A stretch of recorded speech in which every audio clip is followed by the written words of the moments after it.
우리가 무엇을 하든지 사랑하는 마음을 가지고 해야지 사랑 없이 하면 아무것도 아닌 것입니다. 구제를 해도 마찬가지입니다. 내가 그 이웃을 정말 사랑하고 긍휼히 여기고 그런 마음에서 내가 구제를 한다고 하면 하나님도 기뻐하시고 우리에게도 축복이 되지만은 사랑 없는 구제는 아무것도 아니라는 거예요.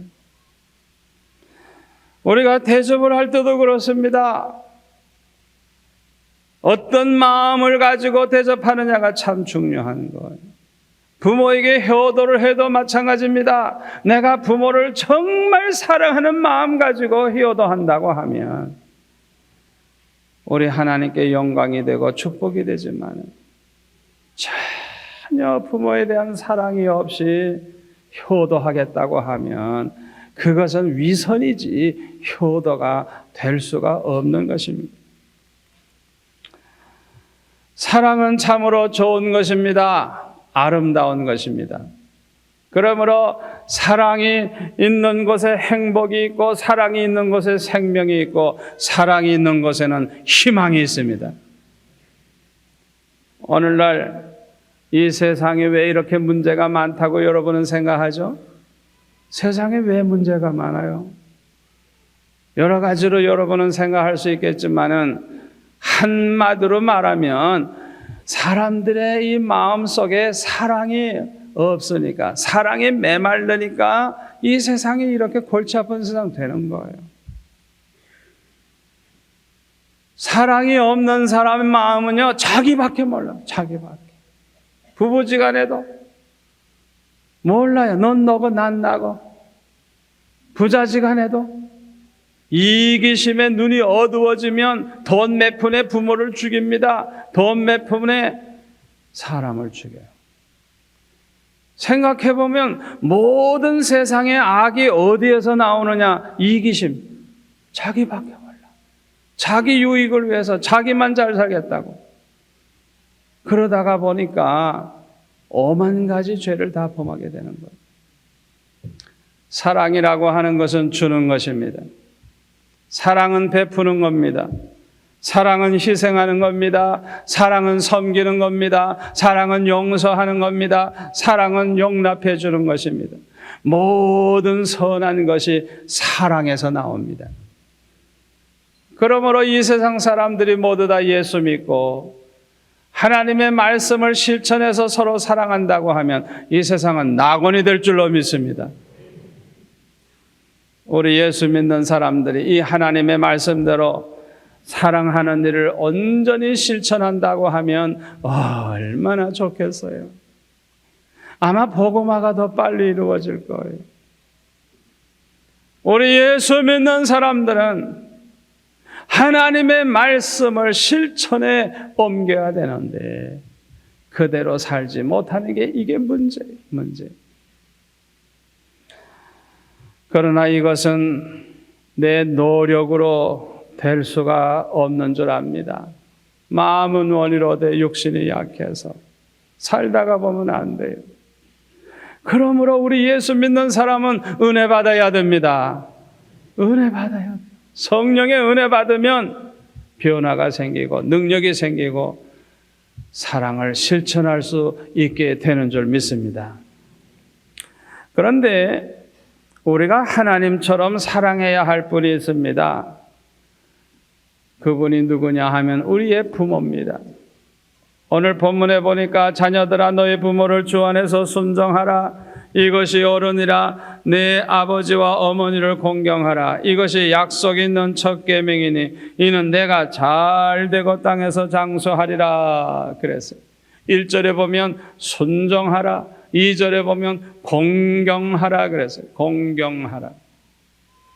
우리가 하나님께 순종하듯이 부모에게 순종하고 하나님께 공경하듯이 부모에게도 똑같이 공경하라는 거예요. 하나님 자리에 부모를 놓고 하나님 사랑하듯이 부모 사랑하고 하나님께 순종하듯이 부모에게 순종하고 하나님 공경하듯이 부모에게 공경하라는 말씀이에요. 똑같아요. 그런데 여기에 보니까 단서가 하나 붙어 있어요. 그게 뭐냐? 주 안에서 순종하라. 왜 이 말씀을 했는 줄 알아요? 하나님에게 순종하듯이 부모에게도 순종해야 되지만은 단서가 하나 붙어 있는데 주 안에서 순종하라 그래서 우선순위에 있어서 순서가 바뀌면 안 돼요. 하나님도 사랑하고 부모도 사랑하되 누구부터 먼저? 하나님부터 먼저. 그게 다른 점, 그게 다른 점. 하나님도 공경하고 부모도 공경하되 누구부터? 하나님부터. 순서를 따지면 언제나 하나님을 먼저 그리고 부모를 그렇게 공경해야 된다는 거예요. 왜 이런 말씀을 하는 줄 압니까?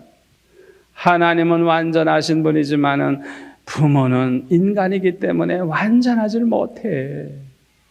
그러니까 부모가 똑바로 모르기 때문에 어리석어서 무식해서 잘못 알고 자식들에게 잘못된 명령을 얼마든지 할 수가 있단 말이에요. 자신도 망하고 자식도 망할 수밖에 없는 잘못된 길을 인도할 수 있다게. 부모가 사랑하지만은 자신이 모르니까 그런 실수를 할 수 있거든요. 그래서 부모에게 순종해라. 하나님께 순종하듯이 부모에게 순종해라. 그러나 주 안에서 해라. 단서를 붙인 거예요.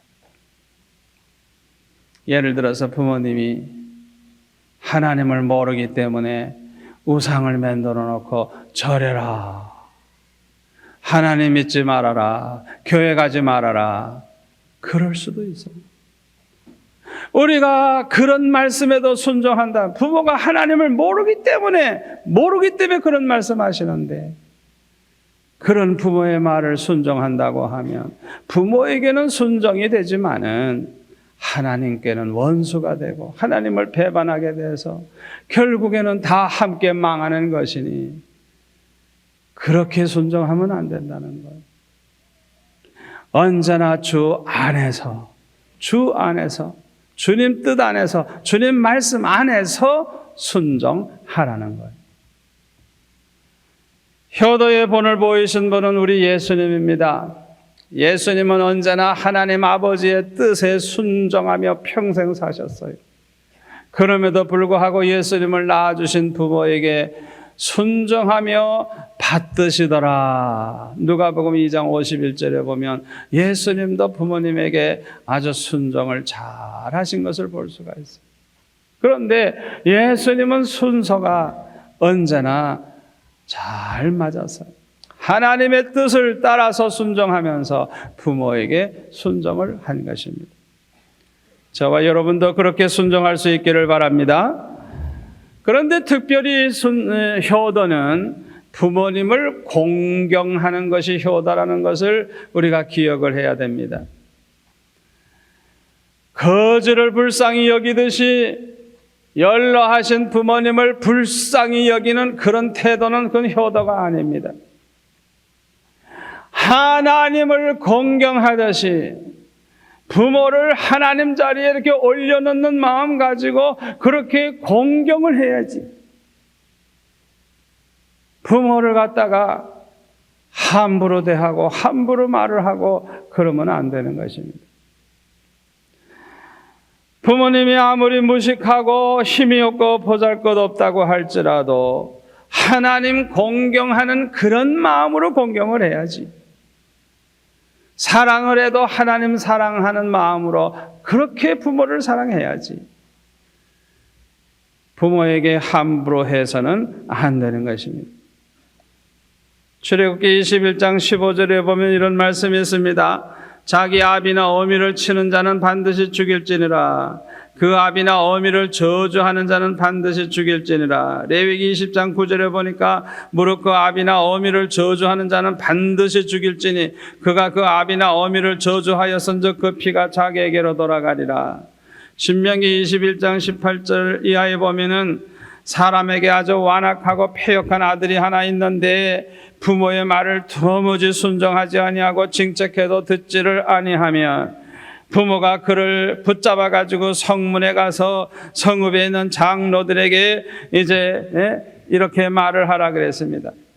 이 자식은 완악하고 패역해서 우리 말을 순종치 아니하고 방탕하고 밤낮 술에 잠겨 있는 자식입니다. 그렇게 말을 하라 그랬어요.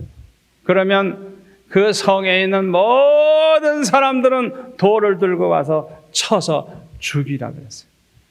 그래서 이스라엘 가운데서 이런 악을 다 제해버리라 그랬어요. 성경에 보면 부모에게 손찌검을 한다든지 부모에게 막 욕을 한다든지 저주를 한다든지 부모 말을 안 듣고 밤낮 못된 짓만 한다면 아예 그냥 다 죽여버리라 그래서 죽여. 얼마나 무서운 말씀입니까? 레위기 19장 32절에 보면 너는 셋머리 앞에 일어서고 노인의 얼굴을 공경하며 내 하나님을 경외하라. 나는 여호와니라 말씀하고 있습니다. 머리가 허연 노인들 이렇게 앞에 오시면 벌떡 일어나서 예의를 지키라는 거예요. 또 노인들을 공경하라는 거예요. 이건 하나님의 명령이에요. 효도는 부모를 공경하고 높이는 것입니다. 여러분 아브라함 링컨 대통령을 잘 아시죠? 이 아브라함 링컨 대통령의 아버지가 구두방을 하셨답니다. 구두방. 이 구두방집 아들이 대통령이 된 것입니다. 귀족들은 이 링컨이 대통령이 된 것에 대해서 불만이 많았다고 합니다. 어떤 사람은 막 화를 냈다고 합니다. 그들이 참 구두방 아들이 대통령이 돼서 자기네들이 이런 대통령을 모시게 됐다는 것을 참을 수가 없어서 분개했다고 하는 것입니다. 링컨이 상원에서 대통령 취임 연설을 하는 날, 이제 단상에 딱 섰을 때 그 상원들 가운데 나이 많은 귀족 한 분이 벌떡 일어나서 이런 말을 했다고 합니다. 미스터 링컨, 어쩌다 당신이 이 나라의 대통령이 되기는 했지만은 예전에 당신이 당신의 아버지와 함께 우리 식구들의 구두를 만들기 위해 우리 집을 드나들곤 했다는 사실을 잊지 말아 주기를 바라오. 또한 여기에는 당신의 아버지가 만든 구두를 신고 있는 상원 의원들이 있어.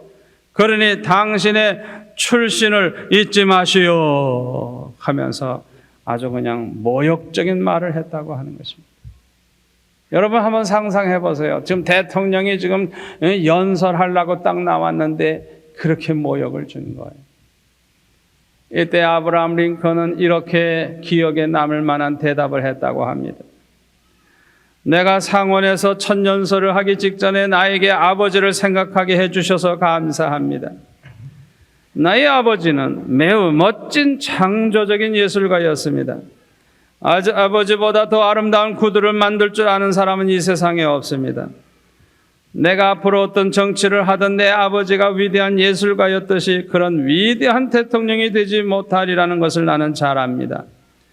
나는 결코 나의 아버지를 능가할 수 없습니다. 하지만 당신들 귀족 여러분에게 한 가지 말씀드리고 싶습니다. 만일 나의 아버지가 만들어드린 구두가 여러분의 발에 잘 맞지 않거든 나도 아버지에게서 배운 기술이 조금 있으니 나에게 말씀하십시오. 나는 훌륭한 제화공은 아니지만 최소한 여러분의 구두는 수선해 드릴 수 있습니다. 연락만 해 주십시오. 그러면 언제라도 여러분의 집으로 달려가겠습니다. 이렇게 말을 했을 때 모든 상원 의원들은 쥐죽은 듯이 조용히 하고 있었다고 하는 것입니다. 나폴레옹이 폴란드를 점령한 후에 폴란드에 아주 돈 많은 부자인 그 영주가 이 나폴레옹을 저녁 식사에 초대를 했다고 합니다. 그래서 나폴레옹은 신하들과 더불어 그 집에 가게 되었는데 많은 손님들이 이미 와 있었다고 합니다. 모든 사람은 생각하기를 손님이 아무리 많아도 나폴레옹은 이 나라를 정복한 황제니까 당연히 첫째 자리에 앉게 하리라 그렇게 생각을 했는데 이 영주가 나폴레옹을 이렇게 모시고 가더니 첫째 자리, 둘째 자리 비워놓고 셋째 자리에 앉으라 그러더래요.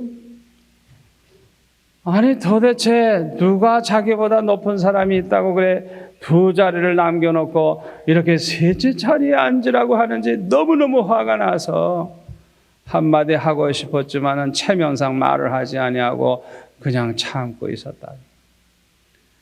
만찬이 시작이 돼가지고 진행이 되는데도 두 자리는 그냥 비워둔 거예요. 그냥 만찬이 끝나게 됐을 때 나포레옹의 신하들이 화가 나가지고 영주에게 항의하면서 당신은 어떻게 그렇게 할 수 있어?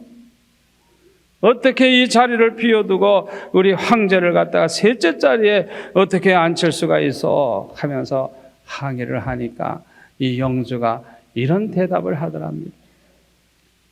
나포레옹 황제는 프랑스에서는 첫째일지 모르지만은 우리 집에서는 아버지, 어머니가 첫째, 둘째고 나포레옹은 세 번째 가는 사람이기 때문에 셋째 자리에 모셨다는 거예요. 그래서 이 첫째, 둘째 자리를 비워놨다는 거예요. 어머니, 아버지의 자리이기 때문에. 나포레옹이 그 말에 감동을 받고 프랑스로 돌아가서 국민들 앞에 이 영주의 그 효성을 소개하면서 우리 프랑스 국민들도 이렇게 부모님을 높이고 부모님을 효도하자고 그렇게 연설을 했다고 하는 것입니다. 우리가 부모님을 진심으로 사랑하고 효도하고 싶다고 하면 부모님을 공경해야 합니다. 아멘. 하나님을 공경하듯이 하나님께 공경하듯이 부모를 공경하는 마음을 가져야 돼요. 그런데 성경에 보니까 부모에게 효도하는 사람에게 하나님의 축복이 약속이 되어 있는데 네가 잘 되고 땅에서 장수하리라 그랬어요. 성경에 보면 효도한 사람들이 이 축복을 다 받았어요. 요셉과 같은 효자 얼마나 축복받았습니까? 룻과 같은 효부 모압 여인이지만은 홀로 남은 시어머니 잘 모시니 하나님이 축복해줘서 보아스의 아내가 되고 그가 낳은 아들이 다윗의 증조 할머니가 됐어요. 예수님의 족보에 올라가는 영광을 얻게 된 것입니다.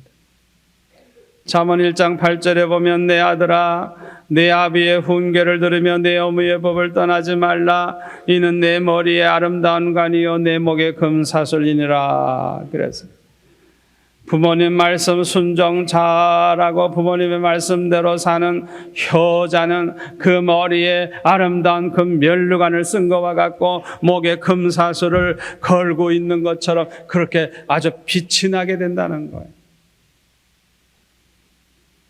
이 말씀대로 될 줄 믿습니다. 옛날 얘기 중에 이런 얘기가 있어요. 하루는 임금님이 시골에 행차를 나가셨어요. 사람들이 임금님 보겠다고 그냥 구름대와 같이 몰려오는데 글쎄 어떤 할머니가 몸이 불편하고 걷지도 못하는 할머니가 아이고 나도 임금님 한번 보고 죽으면 소원이 없겠다 그렇게 말씀을 하시는 거예요. 그러니까 그 아들이 효자거든요. 그냥 그 무거운 어머니를 업고 길가에 가서 서 있는데 임금님은 빨리 오지 않고 계속 업고 있어야 되니까 땀이 뻘뻘 나고 얼마나 힘이 듭니까? 얼마 후에 임금님이 오셨는데 가만히 보니까 땀을 뻘뻘 흘리면서 노인을 업고 있는 이분을 보고 참 훌륭한 효자구만 하면서 이 집에 상을 줘라. 그리고 큰 상을 내렸대요. 이 말이 소문이 나가지고 순식간에 옆에 마을 소문이 나가지고요. 어떤 불효자식이 그냥 자기도 상 받겠다고 어머니는 안 나가겠다 그러는데 강제로 그냥 지게에다가 짊어지고 나가가지고 어머니를 지게에다 딱 앉혀놓고 이러고 임금님을 기다리고 있었어요. 임금님이 와가지고 보더니 이 마을에도 참 효자가 많구만 하면서 이 사람에게도 상을 주라고 그러려고 그랬더니 그냥 옆에 사람들이 이놈은 아주 불효자식이고 불량자고 형편없다고 하면서 이런 사람에게는 상 주면 안 된다고 임금에게 막 일러 바쳤어요. 그랬더니 임금님이 껄껄 웃으면서 하는 말이 비록 효자 흉내를 내서도 그 효자 흉내를 내는 것은 좋은 일이니 상을 줘라 그랬다는 거예요. 흉내를 내도 좋은 흉내 내는 건 좋은 줄 믿습니다. 우리가 지금까지 부모님에게 효도를 못했다고 할지라도 이제부터는 흉내라도 내시기를 바랍니다. 마지막으로 한마디만 하고 마치겠습니다. 효도는 때를 놓치면 안 됩니다. 부모가 계속 살아계시는 게 아닙니다. 노인들은 어린아이와 같아요.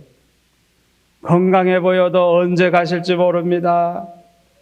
우리에게 건강하신 어떤 집사님도 보면은 새벽 예배 갔다 와가지고 아이고 나 잠깐 누워야 되겠다고 누우시더니 그냥 가버리는 거라. 아프지도 않고 병들지도 않고 건강하신 분이 그냥 눕더니 가요. 언제 가실지 몰라요. 돌아가신 다음에 송아지 잡으면 뭐합니까? 갈비찜 해드리면 뭐합니까? 돌아가신 다음에 아무리 잘해드리면 뭐합니까? 돌아가신 다음에는 쓸데가 없어요. 여러분, 효도는 살아계실 때 해야 됩니다. 돌아가신 다음에 후회해도 효도는 할 수가 없습니다. 영국의 유명한 사무엘 존슨이라고 하는 사람이 어느 날 여름에 사람들이 많이 있는 장터에 장터에 가서 서 있었어요. 유명한 분이기 때문에 사람들이 와서 인사를 하지만 인사를 받질 않아요. 말을 걸어도 말도 하지 않아요. 계속 서서 웁니다. 1시간, 2시간, 3시간, 4시간, 5시간.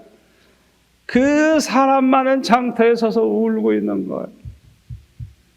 제자들이 그 모습을 보고 선생님 도대체 왜 그렇게 서 계십니까? 무슨 일입니까?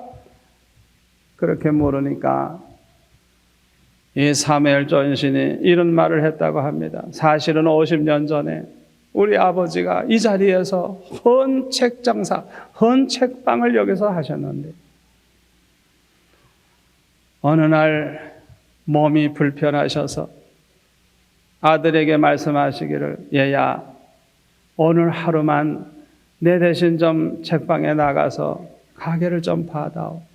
그리고 손님이 찾아올 텐데 그분에게 꼭 이 책을 전달해다오 부탁을 했지만은 아버지가 헌 책방 장사하는 것을 늘 창피하게 생각하고 불만을 가지고 있었기 때문에 아버지에게 싫어요.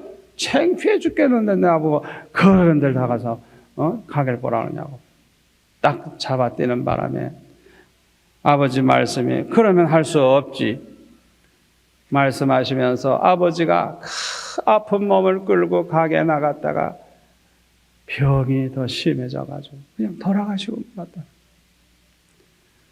50년 전에 그 몸이 아프신 아버지의 그 말씀에 불순종해서 돌아가시게 된 거 생각하니까 너무너무 불효한 거 마음이 아파가지고 그 아버지 생각하면서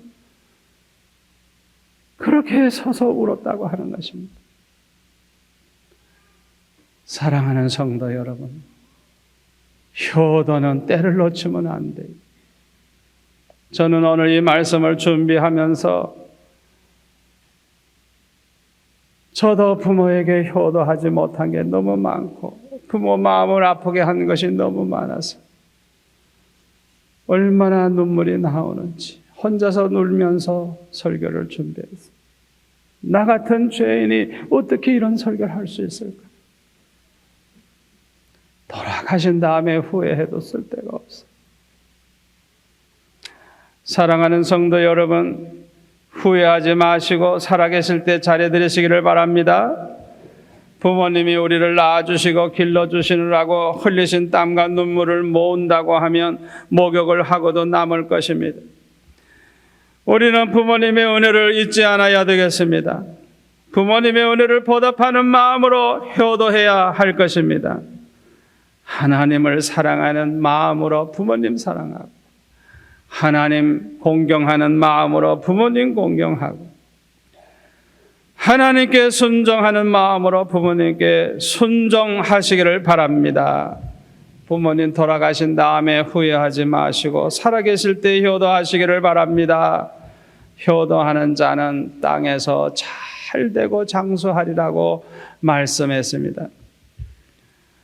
부모님 사랑하는 것이고 하나님 사랑하는 것이고 부모님 공경하는 것이고 하나님 공경하는 것입니다. 그러므로 부모에게 효도하는 자를 하나님은 기뻐하시고 축복하시는 것입니다. 아무쪼록 오늘 주신 이 말씀 마음에 새기고 실천에 옮겨서 복을 받으시기를 축원합니다.